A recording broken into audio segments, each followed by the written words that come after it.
7월 5일 오늘의 말씀은 히브리서 4장 1절에서 13절입니다.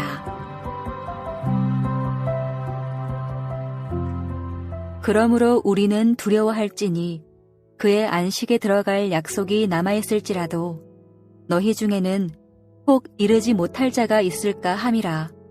그들과 같이 우리도 복음 전함을 받은 자이나 들은 바 그 말씀이 그들에게 유익하지 못한 것은 듣는 자가 믿음과 결부시키지 아니함이라.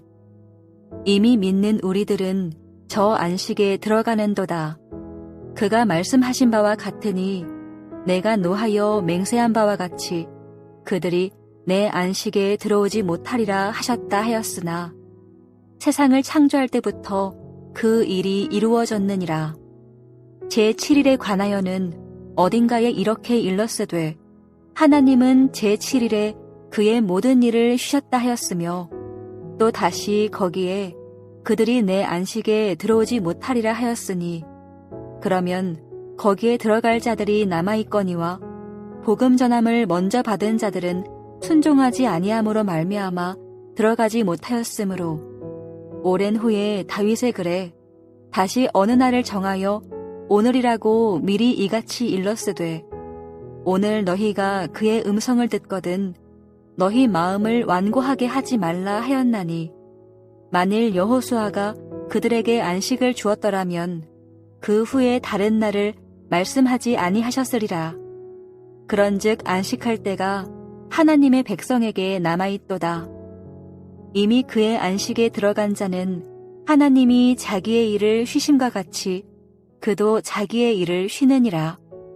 그러므로 우리가 저 안식에 들어가기를 힘쓸지니 이는 누구든지 저 순종하지 아니하는 본에 빠지지 않게 하려 함이라. 하나님의 말씀은 살아있고 활력이 있어 좌우의 날선 어떤 검보다도 예리하여 혼과 영과 및 관절과 골수를 찔러 쪼개기까지 하며 또 마음의 생각과 뜻을 판단하나니 지으신 것이 하나도 그 앞에 나타나지 않음이 없고 우리의 결산을 받으실 이의 눈앞에 만물이 벌거벗은 것 같이 드러나느니라. 히브리서 4장 1절에서 13절 말씀을 함께 묵상하겠습니다. 오늘 본문은 안식이 중요한 주제로 나타나는데요. 이 안식은 구약 성경에서 아주 중요한 주제이며 사상입니다. 이 안식은 창세기 2장에 처음 등장하는데 하나님이 창조를 하신 다음에 7째 날에 안식하셨다고 기록하지요. 이 말씀의 의도를 잘 이해해야 합니다. 하나님이 6일 동안 열심히 일하셔서 7일째 되는 날 힘들어서 쉬신 것이 아닙니다. 하나님의 창조는 6일째 마친 것이 아니고요. 7일째 마친 것입니다. 그러니까 하나님의 창조에 있어서 안식이 포함되는 것입니다. 창조를 다 끝내고 나서 안식하신 것이 아니라 안식이 창조 사역 안에 있다라는 것이죠. 하나님의 창조는 무엇을 만드셨다기보다는 하나님께서 세상의 질서를 세우시고 다스리는 것으로 창조 행위가 펼쳐진다는 것도 유념하게 보아야 합니다. 태초에 흑암과 혼돈이 있었는데 이 흑암과 혼돈의 질서를 부여하신 것이죠. 넷째 날은 첫째 날 만드신 것을 다스리고 다섯째 날은 둘째 날 만든 것을 다스리고 여섯째 날은 셋째 날 만드신 것을 다스리고 그리고 인간을 창조하셔서 모든 피조세계를 다스리게 한 것입니다. 그러니 인간은 하나님의 대리 통치자가 되는 것이지요. 하나님께서 세상을 말씀으로 다스리는데 인간을 세우셔서 세상을 다스리고 있습니다. 이런 하나님의 다스림과 통치 아래에 있을 때 창조의 최종 완성인 안식을 누리는 것이죠. 그러니 안식은 창조 행위의 정점에 있는 것입니다. 이것이 창조에서의 안식의 개념이고 안식이 창조의 완성이 되는 것이죠. 이 안식의 개념이 시대마다 구속의 역사에 따라 발전하는데요. 십계명의 안식일을 기억하여 거룩히 지키라고 하죠. 이는 출애굽 이후에 바로 적용하신 말씀이고요. 신명기에도 안식일을 기억하여 거룩히 지키라고 했습니다. 이는 애굽을 경험했던 세대가 모두 죽고 그 다음 세대에게 하신 말씀인데요. 이때 하신 말씀은 이스라엘 백성을 종에서 구원하였으니 하나님이 하신 일을 생각하며 안식일을 기억하여 지키라고 하는 것이죠. 결국 구원의 완성은 안식이라는 것입니다. 깨어진 하나님과의 관계가 회복되고 하나님 다스림 안에 들어가 평화와 샬롬을 누린 것, 이것이 바로 안식입니다. 히브리서 기자는 1절에 이러한 안식이 열려 있다고 하죠. 누구나 다 이 안식에 참여할 수 있다는 것이죠. 성도는 이 안식에 참여하며 하나님의 공평과 정의가 편만한 그 땅에서 평화를 누리게 되는 것이죠. 하지만 이 안식에 들어가지 못하는 사람들도 있습니다. 이는 구체적으로 6절에 기록되어 있는데요. 복음을 전함을 받은 자들이 순종하지 아니함으로 안식에 들어가지 못했다고 합니다. 순종하지 않아서 안식에 들어가지 못한 것이죠. 이렇게 불순종으로 안식에 참여하지 못하는 자들의 예를 들었는데 이들이 바로 출애굽 1세대입니다. 애굽에서는 참된 안식이 없었습니다. 거대한 제국은 하나님이 주신 안식을 빼앗아갔습니다. 폭력과 억압 그리고 착취로 참된 안식을 빼앗아갔습니다. 그래서 하나님은 이스라엘 백성에게 참된 안식을 주려고 출애굽시키셨죠. 그리고 참된 안식을 누릴 땅, 젖과 꿀이 흐르는 땅으로 인도하셨지요. 그런데 출애굽 1세대가 하나님의 말씀을 들었지만 신뢰하지 못하고 거부함으로 그들은 모두 광야에서 죽었습니다. 안식에 들어가지 못하여. 이 말씀이 바로 3절에 있는 말씀이죠. 그러니 두려워하고 조심해야 합니다. 불순종함으로 안식에 들어가지 못할 수도 있다는 것이죠. 그런데 출애굽 1세대만 안식에 들어가지 못한 것은 아닙니다. 8절에 보니까 만일 여호수아가 그들에게 안식을 주었더라면 그 후에 다른 날을 말씀하지 아니하셨으리라고 기록하죠. 이 말씀은 여호수아 때도 참된 안식을 누리지 못했다는 것이죠. 바로 불순종 때문입니다.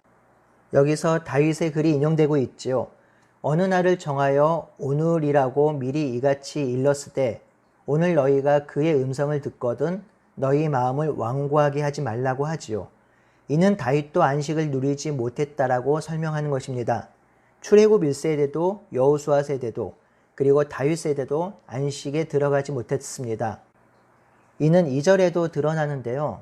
복음 전함을 받은 자들이 들은 바 그 말씀을 믿음과 결부시키지 못했고요. 결국 그러므로 말미암아 불순종했다라는 것입니다. 11절에도 순종하지 않는 것에 대해서 기록하고 있는데요. 결국 듣기는 듣지만 들은 말씀을 믿지 않고 믿지 않게 순종하지 못했고 순종하지 못하면 안식에 들어가지 못한다는 것입니다. 성도 여러분, 믿음과 순종은 떨어져 있지 않습니다. 어떤 성도님들은 그렇게 말씀하시기도 해요. 난 믿는데 순종이 잘 안 돼. 난 믿는데 아직 연약해서 믿음대로 행동하기가 쉽지 않아 라고 하시는데요. 이 말은 사실은 맞는 말은 아닙니다. 여러분, 믿는 만큼 순종합니다. 믿는 만큼 행동합니다. 순종하지 못하고 행동하지 못하는 것은요, 의지가 부족해서가 아니라 실제로 그만큼 믿지를 못해서 그런 것입니다. 믿음과 순종, 믿음과 행함은 떨어지지 않습니다. 순종한 만큼 믿은 것이고 행한 만큼 믿은 것입니다. 그러니 불순종한 자는 믿지 못하기에 안식에 들어가지 못하는 것이지요. 이제 마지막으로 히브리서 기자는 말씀에 대해서 알려줍니다. 믿음과 불순종에 대해서 설명하다가 갑자기 말씀을 기록하는 이유가 무엇일까요? 이것은 말씀이 심판의 능력을 가지고 있기 때문이 아닐까 싶습니다. 성경이 이렇게 표현합니다. 말씀은 살아있고 활력이 있고 좌우의 어떤 검보다도 예리하여 혼과 영과 관절과 골수를 찔러 쪼개기까지 하고 마음과 생각의 뜻을 판단한다고 하지요. 하나님의 말씀이 살아있다라고 합니다. 단순히 살아있는 것 정도가 아니라 활력이 있습니다. 능력이 있습니다. 힘이 있습니다. 그리고 그 말씀은 단검이 아니라 양날검인데 어떤 양날검보다도 더 날카롭고 예리합니다. 이 예리한 양날검이 하는 일이 뭐냐면 우리의 모든 것을 회부하고 잘라내고 드러냅니다. 잘 보이도록 관절과 골수뿐만 아니라 보이지 않는 영과 혼까지 회부합니다. 좀 징그러운 표현이지만 도축하는 자가 날카로운 칼로 가축의 뼈와 살을 드러내는 것과 같은 이미지죠. 모든 것이 다 드러납니다. 뿐만 아니죠. 마음과 생각과 뜻을 판단하십니다. 살아있는 말씀이 우리의 모든 것, 생각, 마음, 행동, 믿음, 행함, 이 모든 것들을 다 드러낸다고 하지요. 13절은 12절의 말씀을 좀 다르게 표현한 것 같습니다. 지으신 것이 하나도 그 앞에 나타나지 않음이 없고 우리의 결산을 받을 이의 눈앞에 만물이 발가벗은 것 같이 드러날 것이라고 하였지요. 그러니까 그가 지으셨기에 그가 모든 것을 드러낼 수 있다라는 것입니다. 나중에 결산 받을 때가 있을 것이며 그때 결산하시는 날 이 만물이 훤히 드러나게 될 것이라고 합니다. 마치 MRI를 통해서 속이 다 드러나 보이는 것처럼 그렇게 하신다라는 것이죠. 사랑하는 성도 여러분, 개인의 종말이든 세상의 종말이든 반드시 마지막 때가 이를 것입니다. 이 마지막 때에 하나님의 말씀은 우리의 모든 것을 다 드러내고 보이게 하실 것입니다. 모든 만물을 지으신 이가 그 지으신 것을 훤히 다 드러내고 보이실 것입니다. 그때 하나님의 말씀을 듣고 믿고 순종하는 자는 하나님 다스림 안에 통치 아래서 참된 안식을 누릴 것이고요. 하나님의 말씀을 듣긴 했지만 믿지 못하고 순종하지 못하는 자는 참된 안식에 들어가지 못할 것입니다. 그러니 우리는 두려움과 조심함으로 말씀에 따라 순종하고 그 순종함으로 안식에 들어가기를 소망합니다. 중요한 것은요, 이 안식이 미래에 임할 것이기도 하지만 지금도 말씀 안에서 순종할 때 안식을 누릴 수 있다는 것입니다. 안식은 지금도 주어져 있고 미래에 완전히 주어질 것입니다. 오늘 주어진 안식은 바로 하나님의 말씀을 듣고 믿고 순종할 때 일어나는 것입니다. 그러니 오늘 안식을 누리고 그 안식이 너무 기뻐서 미래에 올 참된 안식을 소망하며 살아가는 우리 모두가 되기를 바라고 소원합니다. 아멘.